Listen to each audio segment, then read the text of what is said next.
नमस्कार दोस्तों। दूसरे चरण का चुनाव प्रचार खत्म हो चुका है। कल नरेंद्र मोदी ने बिहार में अपनी आखिरी रैली की और उस आखिरी रैली में भी नीतीश कुमार ने नरेंद्र मोदी के साथ मंच साझा बिल्कुल नहीं किया। दोस्तों, चुनाव प्रचार के आखिरी दिन नरेंद्र मोदी ने कोई रैली नहीं की। नीतीश कुमार और नरेंद्र मोदी का साथ ना आना क्या कहलाता है? प्रचार के आखिरी दिन नरेंद्र मोदी ने रैली या फिर चुनाव प्रचार क्यों नहीं किया? क्या बीजेपी को यह मालूम चल गया है कि वो बिहार लूज कर रहे हैं, या फिर बीजेपी ओवर कॉन्फिडेंस में है कि हम ही जीत रहे हैं और अगर हम जीत रहे हैं तो फिर आखिरी दिन प्रचार करने का क्या मतलब है? दोस्तों, ये वही प्रधानमंत्री हैं जो नगर निगम के चुनाव में भी आखिर तक लड़ते हैं, लेकिन बिहार में वो जोशो खरोश, वो कॉन्फिडेंस नहीं दिखाई दे रहा है। ऐसा क्यों? बात करेंगे। हमारे साथ आज वरिष्ठ पत्रकार केपी मलिक सर हैं। केपी मलिक सर, आपका बहुत बहुत स्वागत है। सर, नरेंद्र मोदी की आखिरी रैली थी कल बिहार में। नीतीश कुमार नरेंद्र मोदी के साथ दिखने चाहिए थे, एकता का संदेश जाता, लेकिन दोनों साथ में मंच साझा नहीं किए। इसके पीछे क्या कारण लग रहा है? ये जीत का ओवर कॉन्फिडेंस है या फिर ये हार की हताशा है? नहीं, देखिए प्रज्ञा जी, ये तो बात ठीक नहीं है जो आप कह रहे हैं कि भाई आखिरी रैली थी और उसमें नीतीश जी का आना चाहिए। तो सीट बहुत पहले साफ हो चुकी है कि दोनों के राहें जुदा हो चुकी हैं बहुत पहले ही। और ये तो उसी दिन तय हो गया था जब प्रधानमंत्री की पहली रैली हुई थी और पहली रैली में शरीक हुए थे नीतीश कुमार, शायद ये सोच के कि भाई नीचे के लोग बदमाशी कर रहे होंगे, चाणक्य हो सकता है उनका नाम ना उम्मीदवार घोषित करना चाहें और पीएम अपनी रैली में शायद उनका नाम घोषित करें, ये कोई स्ट्रेटजी भारतीय जनता पार्टी की हो, ये सोच के नीतीश कुमार प्रधानमंत्री की रैली में शरीक हुए थे। लेकिन जब उनको ये हुआ कि प्रधानमंत्री ने भी अपनी रैली में उनका नाम नहीं लिया और उन्होंने कहा कि अगला मुख्यमंत्री एनडीए का होगा, तो वो समझ गए कि ये भारतीय जनता पार्टी की एक रणनीति है और इस रणनीति में कहीं न कहीं मोदी भी शामिल हैं। तो उन्होंने अपना मोर्चा खोल दिया था। अब उसके बाद आप छोटा-सा संशय उनको उस दिन भी था कि जिस दिन मैनिफेस्टो जारी होगा, शायद उस दिन हो, तो उस दिन भी नहीं हुआ और उस दिन आपने देखा कि वो जैसे ही ओपनिंग हुई और मैनिफेस्टो जारी हुआ और वो तुरंत निकल के चले गए सेकंडों में, पूरा मिनट भी नहीं रुके वो। तो ये सारी चीज़ें जताती हैं कि नीतीश कुमार जी चीज़ों को समझ चुके हैं और नीतीश कुमार जी अपनी स्ट्रेटजी पे चल रहे हैं। देखिए, हमारे पास जो सूचनाएँ हैं प्रज्ञा जी, कि नीतीश कुमार भारतीय जनता पार्टी को घेरने के लिए तमाम साम-दाम दंड-भेद जो वो अपने लेवल पे कर सकते हैं, बिहार सरकार के थ्रू कर सकते हैं, मशीनरी के थ्रू कर सकते हैं, अपने कार्यकर्ता, अपने जो उनके साथी हैं, उनके साथ कर सकते हैं, वो कर रहे हैं। लेकिन वो परेशान इस बात को लेके भी हैं कि भारतीय जनता पार्टी तो उनकी दुश्मन बनी गई है, उनके कुछ अपने भी दुश्मन बन गए हैं जो भारतीय जनता पार्टी के साथ चले गए हैं और दिखाने के लिए इनके साथ हैं और वो जिस तरह से विश्वासघात कर रहे हैं उससे कहीं न कहीं नीतीश कुमार आहत हैं और वो इससे कैसे निपटा जाए वो अंदरूनी अपनी राजनीति और रणनीति बना रहे हैं।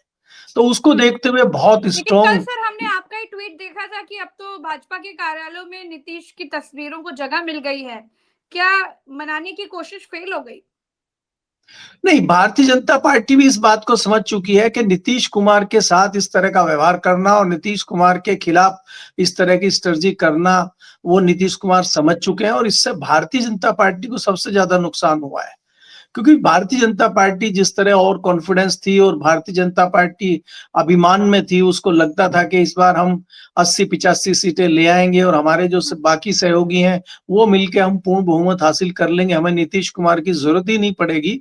तो कहीं ना कहीं इस चीज का आभास नीतीश कुमार को भी हो गया। नीतीश कुमार ने अपनी रणनीति बनाई और मैं फिर कहता हूं आपको कि चाहे भारतीय जनता पार्टी अब कितने पोस्टर लगाए, कितने नीतीश कुमार की जय जयकार करे, चाहे जो भी करे, अब जो होना था वो हो चुका। अब आप 2 दिन में कुछ नहीं कर सकते। जब आपने 1 महीने में कुछ नहीं किया, तो 2 दिन में आप कोई बहुत बड़ा तीर मार लेंगे, ऐसा नहीं है। बिहार एक डिफरेंस स्टेट है और डिफरेंट तरीके से वहाँ पे राजनीति होती है। अब वहाँ पे जिस प्रकार से लोग सड़कों पे उतर रहे हैं, वोट दे रहे हैं, मुख्यमंत्री की गाड़ी को घेर रहे हैं, उसपे कीचड़, गोबर मार रहे हैं, तो ये जताता है कि भारतीय जनता पार्टी से लोग विरोध कर रहे हैं। इस तरह का विरोध आपको कहीं जो मुख्य विपक्षी दल है या महागठबंधन के लोग हैं, उनके लोगों के साथ आपको इस तरह का व्यवहार कहीं नहीं मिलेगा। उनकी बड़ी-बड़ी रैलियां हो रही हैं, भीड़ आ रही है। प्रधानमंत्री की रैली में कुर्सियां खाली दिखती हैं, गृह मंत्री की रैलियों में कुर्सी खाली दिखती है। तो इस तरह से ये चीजें जताती हैं कि भारतीय जनता पार्टी हताश और उदास है। अब हम्म। भारतीय जनता पार्टी प्रधानमंत्री जी प्रथम चरण के चुनाव के तत्काल बाद मीटिंग करते हैं, गृह मंत्री अलग मीटिंग करते हैं, नड्डा जी अलग मीटिंग करते हैं, नीतीश हम्म। कुमार अपनी जो है रणनीतिक मीटिंग अलग करते हैं। नीतीश कुमार ने सारी अपनी सीटों का फीडबैक अपने अधिकारियों से लिया, अपने कार्यकर्ताओं से लिया। उन्होंने आकलन किया कि भारतीय जनता पार्टी से कहीं अच्छे नतीजे उनके आते दिख रहे हैं, और उसके बाद वो दूसरे नंबर पे जिसके आंकड़े ले रहे हैं वो आरजेडी है, तो वो आरजेडी के आंकड़े क्यों ले रहे हैं? तो कहीं ना कहीं ये भी है कि कहीं तीर और लालटेन एक साथ तो नहीं आते हुए दिख रहे हैं। नीतीश कुमार का कोई इस तरह का कोई योजना तो नहीं है कि वो अपने तीर से लालटेन जलाना चाहते हो, तीर छोड़ दें और लालटेन जल जाए, इस तरह का तो कुछ प्रोग्राम नहीं कर रहे हैं वो। तो नीतीश कुमार को समझना भारतीय नीतीश जनता कुमार है, पार्टी कर ने तो कुछ भूल भी की है। सकते हैं। जी। कह रहे हैं वो नीतीश कुमार है, कर तो कुछ भी सकते हैं। हाँ, इसीलिए मैं कहता हूँ ना कि नीतीश कुमार बोलते नहीं है, नीतीश कुमार सिर्फ करके दिखाते हैं, नीतीश कुमार सिर्फ करते हैं, उन्होंने पहले भी किया है। अगर हम 2000 का जमाना 2020 का जमाना याद करें तो आपको याद होगा कि पत्रकारों ने पूछा था कि आपकी रणनीति क्या है, भारतीय जनता पार्टी के साथ क्या करेंगे? वो उन्होंने कहा कि हम तो एनडीए के साथ हैं, एनडीए के साथ थे, एनडीए के साथ रहेंगे, और सुबह चाय पी रहे थे वो आरजेडी में लालू प्रसाद यादव और तेजस्वी के साथ, और तेजस्वी यादव फिर उसके बाद डिप्टी सीएम बन गए थे। तो नीतीश कुमार जी कब क्या कर देंगे राजनीति में ये किसी को नहीं पता है। और देखिए, अगर नीतीश कुमार की हालत ही बहुत खराब होगी, उनका दुर्भाग्य ही ऐसा हुआ कि वो 10-5 पे सिमट गए, तो वो खत्म हो जाएंगे। लेकिन अगर वो 20 से एक भी सीट क्रॉस कर लेंगे, वो फिर किंग मेकर बनेंगे। वो इतनी आसानी से देखिए, आज आप ये देखिए प्रज्ञा जी के 20 साल सीएम रहने के बावजूद आज उनके ऊपर कोई बहुत गंभीर आरोप नहीं है। ना कोई करप्शन के आरोप है, ना कोई परिवारवाद के आरोप है, और नहीं तो कोई भी मुख्यमंत्री अगर 5 साल रहता है, उनके ऊपर तमाम आरोप चिपक जाते हैं। तो नीतीश कुमार का अपना एक जज्बा है, अपना एक जलवा बिहार में है, और बिहार में जिस तरह का उनका सम्मान है, वहाँ की जनता उनका सम्मान करते हुए, अब उनके स्वास्थ्य के हिसाब से लीजिए आप, या उनकी उम्र के हिसाब से लेकिन लीजिए, तो केपी उनको मलिक एक सर, अच्छी विदाई देना चाहती है। आज चुनाव प्रचार का आखिरी दिन था। ऐसे तो नरेंद्र मोदी हर लड़ाई को बिल्कुल अंत तक लड़ते हैं, नगर निगम के चुनाव में भी पूरी ताकत झोंकते हुए दिखते हैं, लेकिन बिहार में वैसा नहीं दिखाई दे रहा है। चुनाव प्रचार के आखिरी दिन नरेंद्र मोदी की एक भी रैली नहीं है, ये क्या है? नहीं प्रज्ञा जी, ये आशंका आपने भी जाहिर कर दी, और मैं भी आपसे इत्तेफाक रखता हूं कि नरेंद्र मोदी जी को या तो बहुत ज्यादा ओवर कॉन्फिडेंस है, और या नरेंद्र मोदी जी मान चुके हैं कि भारतीय जनता पार्टी का कुछ धेला उठने जाने नहीं जा रहा है बिहार में। भारतीय जनता पार्टी अब तीसरे और चौथे नंबर की लड़ाई से जूझ रही है, और वो किसी तरह से तीसरे नंबर की रेस में बने रहना चाहती है। भारतीय जनता पार्टी आज उस पायदान पर खड़ी हुई मुझे दिखाई देती है, क्योंकि भारतीय जनता पार्टी ने जिस प्रकार से आचरण किया है नीतीश कुमार के साथ, उन्होंने अपना ही बहुत बड़ा नुकसान किया है। अगर वो नीतीश कुमार के नेतृत्व में चुनाव लड़ते, नीतीश कुमार को उम्मीदवार बना के चुनाव लड़ते, भले ही बाद में उनको, जब उनके हाथ में पूरा कंट्रोल था, तो उनको स्वास्थ्य के आधार पर हटा सकते थे, अपने लोगों को बना सकते थे, लेकिन भारतीय जनता पार्टी इतनी हिम्मत नहीं कर पाई, और उसका भारतीय जनता पार्टी को बड़ा खामियाजा भुगतना पड़ रहा है आज की डेट में। और इसी में आप अगर देखेंगे, जैसा कि मैं बार-बार आपको कहता हूं कि कुर्मी वोटों की और कुर्मी समाज की जो पंचायतें हो रही हैं, उसका ध्रुवीकरण कहीं न कहीं आरजेडी की तरफ होता हुआ हमें दिख रहा है। जहाँ-जहाँ नीतीश कुमार के लोग हैं, वहाँ-वहाँ कुर्मी समाज मजबूती के साथ उनके साथ खड़ा हुआ है, लेकिन जहाँ कुर्मी समाज के लोग नहीं है, वहाँ पे वो आरजेडी का रुख कर रहा है। और इसके अलावा जो बिहार में वोटों का समीकरण है, वोटों का सिस्टम है, आप जानते हैं एमवाई हो और एमवाई के साथ कुर्मी जुड़ जाए, और दूसरा यूथ का जो बड़ी तादाद में वोट आ रहा है तेजस्वी यादव को, क्योंकि तेजस्वी यादव को बड़ी बढ़त दिखाता मुझे नजर आ रहा है।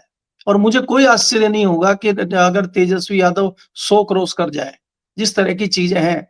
लेकिन अगर कोई गड़बड़ी होती है, अगर चुनाव आयोग कोई अपना सिस्टम करता है, तो वो बात हो सकती है, अन्यथा मुझे 100 क्रॉस करते हुए तेजस्वी यादव दिखाई दे रहे हैं। क्योंकि हमें ये नहीं भूलना चाहिए प्रज्ञा, कि जिस प्रकार से पूरे देश में आज चुनाव आयोग का विरोध हो रहा है और भारतीय जनता पार्टी का विरोध हो रहा है, कि जिस तरह से वो खुलेआम इस तरह की चीजें कर रही है। अब देश में धीरे धीरे जागरूक लोग हो रहे हैं। आपने देखा होगा दिल्ली में 2 दिन पहले शव यात्रा निकाली है कांग्रेस के कार्यकर्ताओं ने। संविधान की शव यात्रा निकालना, और वो भी दिल्ली जैसी जगह में, और पुलिस कुछ नहीं कर पाई, वहां हजारों की संख्या में कार्यकर्ता आ गए। वो विजुअल आपको नेट पे दिख जाएंगे। तो इसके जी। क्या मायने हैं? कलकत्ता में जिस प्रकार से धर्मगुरु अलग-अलग दलों के मिलकर, जिनका कोई राजनीतिक लेना-देना नहीं है, वो प्रदर्शन कर रहे हैं। मुंबई में आपने देखा कितना बड़ा प्रदर्शन हुआ। तमिलनाडु में आपने देखा प्रदर्शन हो रहे हैं। अभी उत्तराखंड में लगातार प्रदर्शन चल रहे हैं। तो ये जताता है कि भारतीय जनता पार्टी की जो रणनीति है, और भारतीय जनता पार्टी जिस तरह से ये वोट चोर का मुद्दा का सामना कर रही है, इससे कहीं न कहीं लोग उत्सुक हो रहे हैं और लोग इस चीज़ पे गहरी नज़र बनाए हुए हैं। अगर बिहार में ज़रा-सी भी गड़बड़ी होती है, तो लोग सड़कों पे आ जाएँगे। इससे भी कहीं न कहीं भारतीय जनता पार्टी डरी हुई है, और इसको लेकर वो बहुत ज़्यादा हताश है। क्योंकि आपने ये देखा कि जिस प्रकार से हरियाणा का अभी तक मामला ठंडा नहीं हुआ है। हरियाणा में तो आग ऐसा धीरे-धीरे ऐसा सुलग क्या रही है। हो गया है केपी मलिक सर? क्योंकि जहां-जहां नरेंद्र मोदी जाते थे ऐसा कहा जाता था कि ये मोदी मैजिक है। एकदम लहर उठ जाती थी नरेंद्र मोदी के नाम की, नरेंद्र मोदी के जय-जयकार की, या फिर जय बीजेपी, तय बीजेपी, इस तरह के नारों की। लेकिन अब ऐसा क्यों दिखाई दे रहा है? ऐसा ग्राफ बनता जा रहा है कि जहां-जहां नरेंद्र मोदी जा रहे हैं, वहां-वहां स्थिति डाउन होती जा रही है। इसके पीछे क्या कारण है? क्योंकि नरेंद्र मोदी इसी तरह के भाषण पहले देते थे तो बिल्कुल बम बम हो जाया करता था, लेकिन अब वो जिस तरीके के भाषण दे रहे हैं, ना तो उनके भाषण प्रधानमंत्री के तरह के भाषण हैं, और ना ही वो इस तरह के भाषण हैं जो बिल्कुल बम बम काट दे। देखिए प्रज्ञा जी, आपको ये समझना होगा कि मेरे आपके कहने से, जनता के किसी कहने से लोग इतने प्रभावित नहीं होते। लेकिन जो लोग स्ट्रांगली मोदी की टीम में रहे हों, जैसे बिहार के पावर मिनिस्टर आर.के. सिंह थे, और 10 साल मोदी जी के साथ कदम से कदम मिला के चल रहे थे। आज वो 62,000 करोड़ का आरोप अगर भाजपा पे, अडानी पे लगा रहे हैं, तो उनकी बातों को लोग सीरियस ले रहे हैं। वो बिहार के हैं, वरिष्ठ अधिकारी रहे हैं, नेता रहे हैं, मंत्री रहे हैं। तो उन जैसे लोगों की बात का असर पड़ता है कि ये तो मोदी मैजिक के साथ थे, एकाएक इनको क्या हो गया? तो उनको लगता है कि इनके सामने सच्चाई आ गई है, और इसलिए इस तरह के लोग भी भारतीय जनता पार्टी का विरोध कर सकते हैं। इससे कहीं न कहीं जनता में एक विचार चल रहा है। हमारे आपके विरोध करने से कोई बहुत ज़्यादा फ़र्क नहीं पड़ता है। हम तो एक परसेप्शन बनाते हैं, बताते हैं लोगों को कि ये चीज़ें चल रही हैं। उस पे विचार करना, विश्लेषण करना जनता का काम है। लेकिन जब आर.के. सिंह जैसे लोग इतने महत्वपूर्ण मुद्दे को उठाते हैं और हज़ारों करोड़ की चोरी सामने लाते हैं, तो जनता कहीं न कहीं सोचने के लिए विवश हो जाती है। जब आप कहते हैं बिहार में आके कि यहाँ पे ज़मीन नहीं है, इसलिए हम फैक्ट्री, और ब जी। गुजरात में बहुत सारी ज़मीनें हैं, हम वहाँ फैक्ट्रियाँ लगा रहे हैं, और बिहार में ज़मीन नहीं है, और ₹1 पर एकड़ के हिसाब से आप अडानी को दे रहे हैं, तो लोगों को मज़ाक लगता है, और लोगों को ये लगता है कि ये हमारे साथ इस तरह का भद्दा मज़ाक करके हमें ठगने का काम कर रहे हैं। तो उस तरह से फिर जनता जागरूक होती है, और वो एक्शन लेती है। तो कहीं न कहीं जो जनता है बिहार की, उसकी समझ में ये सारी चीज़ें आ गई हैं, इसलिए मोदी मैजिक आपको खत्म होता दिखाई दे रहा है। मोदी मैजिक चला 10 साल, अब 10 साल के बाद मोदी मैजिक में जब कुछ निकला नहीं है, खाली मैजिक मैजिक आप कर रहे हैं, जादू करके दिखा तो रहे नहीं आप। तो जादू करके जब आप नहीं दिखा पा रहे हैं, खाली मैजिक मैजिक कर रहे हैं, तो मैजिक का जादू तो अपने आप निकल जाएगा। तो अब उनका जो जादू था वो खत्म हो चुका है। अब उसमें कोई दम बचा नहीं है, फुस हो चुका उनका पटाखा जादू का। जी। अच्छा, अपने आखिरी चुनाव प्रचार में, क्योंकि जब आखिरी कल ही था, नरेंद्र मोदी ने एक ही रैली की, लास्ट डे तो की ही नहीं। जो कल चुनाव प्रचार किया उसमें भी हमने देखा कि उनके भाषणों में कट्टा तमंचा वाली जो भाषा है उसे और भी ज्यादा बढ़ा दिया गया है। नरेंद्र मोदी आखिर क्यों अपनी भाषा का स्तर जो है वो एज अ प्रधानमंत्री, लोग उनसे ये उम्मीद नहीं करते हैं, लेकिन वो लगातार गिराते जा रहे हैं। इससे पहले वो हल्का फुल्का कट्टा तमंचा की बात करते थे, लेकिन आखिरी दिन जिस तरीके से हम देख रहे हैं वो एकदम गली छाप, सड़क छाप, एकदम कट्टे तमंचे वाला गाना तक मंच से गुनगुना दिए कि मुझे तो याद भी नहीं आ रहा कि मारब सिक्सर, 6 गोली छाती पर, इस तरह के गीत गाते हुए प्रधानमंत्री दिखाई दिए मंच से।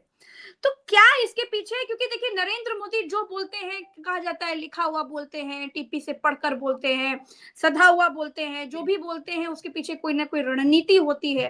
तो ये जो नरेंद्र मोदी बोल रहे हैं, ये आखिर कोई रणनीति है? क्या उन्होंने बिहार की नब्ज पकड़ ली है, या फिर यह हार की झुलझुलाहट है जो उनके मुंह से बार बार निकलती जा रही है कि कुछ भी कर लीजिए, एक बार ये भी करके देख लिया जाए, सब करके देखा, जंगल राज जैसा, यार सब कुछ हुआ नहीं काम आया, ये भी गुरु करके देख ले, शायद ही काम आ जाए।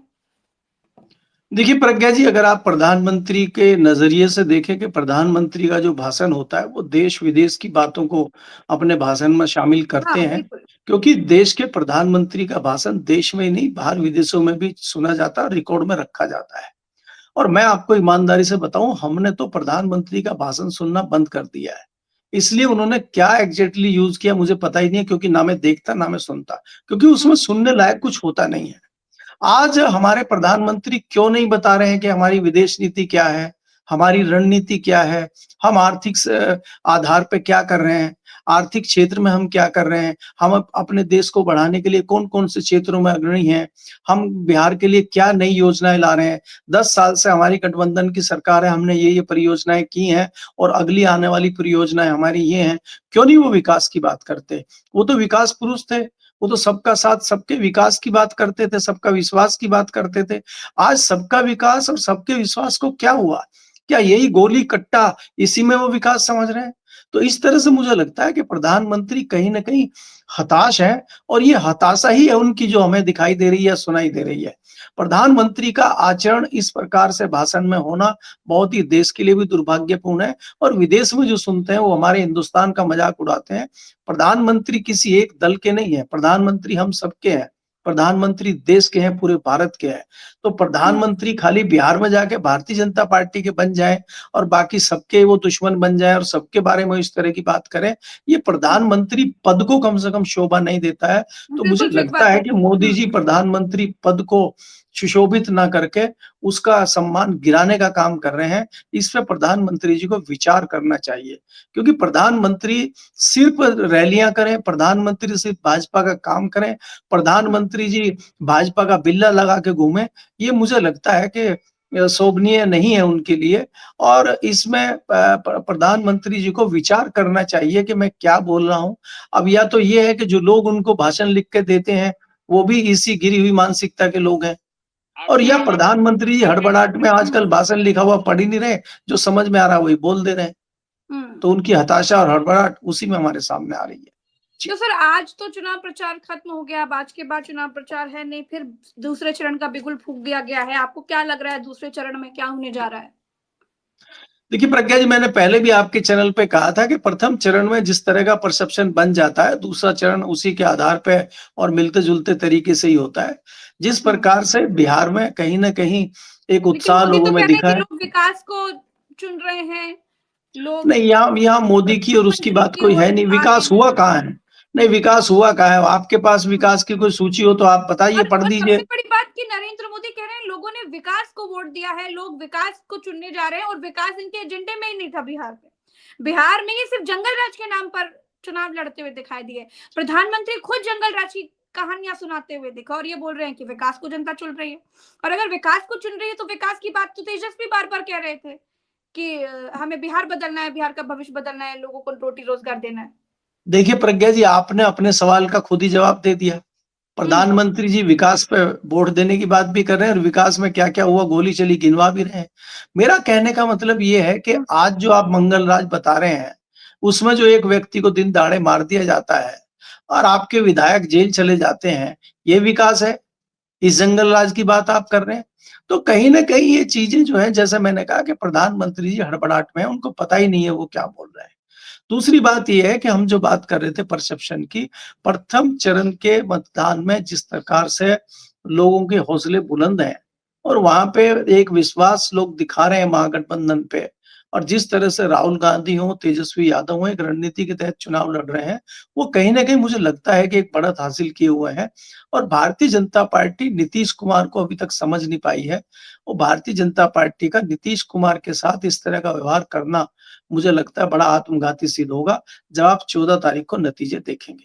जी। सर एक एक बाइट है हालाँकि दूसरे चैनल की है, अखिलेश यादव की है, वो बिहार के बारे में क्या बोल रहे हैं, वो एक बार मैं आपको सुनाना चाहूँगी कि महागठबंधन क्या सोच रहा है। तेजस्वी जीत रहे हैं, जन समर्थन तेजस्वी के साथ है। आपके सब कैमरे देख रहे होंगे, सबसे ज्यादा जन समर्थन तेजस्वी जी के साथ आ रहा है। तो ये कह रहे हैं अखिलेश यादव हैं, अखिलेश यादव कह रहे हैं तेजस्वी जीत रहे हैं, उनकी सरकार आ रही है और सबसे ज़्यादा जन समर्थन तेजस्वी जी के साथ है। ये महागठबंधन का ओवर कॉन्फिडेंस तो नहीं है सर? क्योंकि नहीं अभी देखिए दूसरे प्रज्ञा जी चरण बाकी देखें, है। देखिए देखिए, ये तो अगर आप किसी एनडीए के नेता से पूछेंगे, वो कहेंगे एनडीए की सरकार बन रही है। बिल्कुल। ये महागठबंधन के समर्थक हैं, ये महागठबंधन की बात करेंगे। ये सब अपने-अपने दल की, अब अपने गठबंधन की बात बिल्कुल। करते हैं। लेकिन मैंने कल भी आपके चैनल पे कहा था कि अखिलेश यादव उत्तर प्रदेश में खाली इसलिए चौड़े हो रहे हों कि उन्होंने बहुत अच्छा काम किया था और इसलिए बम-बम लोगों ने उनको वोट दिया है, इसलिए उनको 40 पार भेजा है जनता ने, ऐसा नहीं है। जनता भारतीय जनता पार्टी से कहीं न कहीं विरोध में वोट डालना चाह रही थी और एक वोट डालने के आश्रय के रूप में उनको समाजवादी पार्टी और नंबर 2 पे कांग्रेस मिली, इसलिए वो उन्होंने मुखातिब हुए उसकी तरफ। यहाँ पे जब भारतीय जनता पार्टी के अगेंस्ट में उनको कोई दिखाई देता है, जो सबसे बड़ा चेहरा दिखाई देता है बिहार में, वो तेजस्वी यादव है। तेजस्वी यादव को उस तरह का भी भारी तादाद में वोट मिलेगा और उसी से तेजस्वी यादव को सफलता मिलेगी।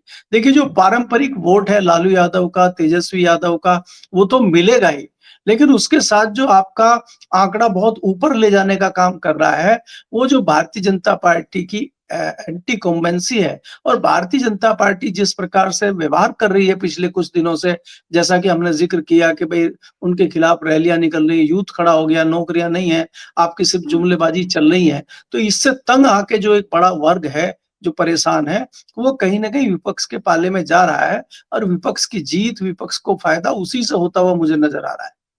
कोई तेजस्वी यादव ने अभी तक कोई बहुत बड़ा काम उस तरह का कर दिया, वो तो लंबे समय तक रहे नहीं है।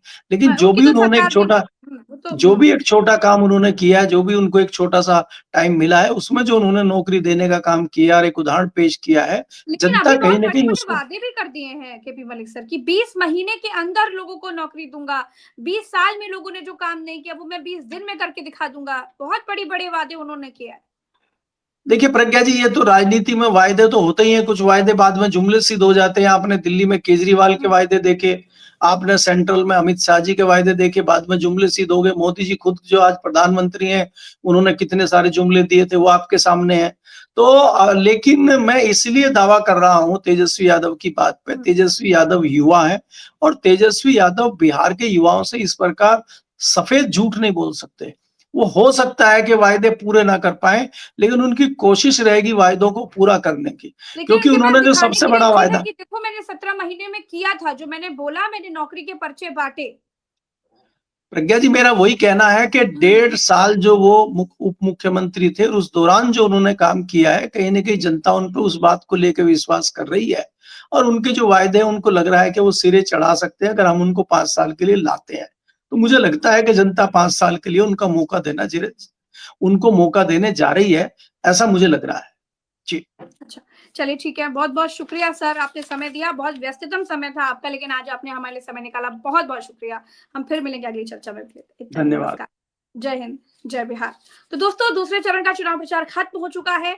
बिहार के चुनाव में दूसरे चरण में कौन भारी होगा, किसका पलड़ा भारी होगा, किसकी सरकार आ रही है, ये तमाम तमाम चीज़ें हम आपको लगातार दिखाते जा रहे हैं। वरिष्ठ पत्रकारों से बात कर रहे हैं, एनालिसिस कर रहे हैं, चुनाव की ग्राउंड रिपोर्ट आपको दिखा रहे हैं, बिहार की एक-एक जानकारी, एक-एक खबर आपको दिखा रहे हैं। इन सब के लिए आपको चैनल को सब्सक्राइब करना है ताकि बिहार में क्या कुछ होने जा रहा है उसकी सटीक जानकारी, आपको पल-पल की जानकारी लगातार मिलती रहे।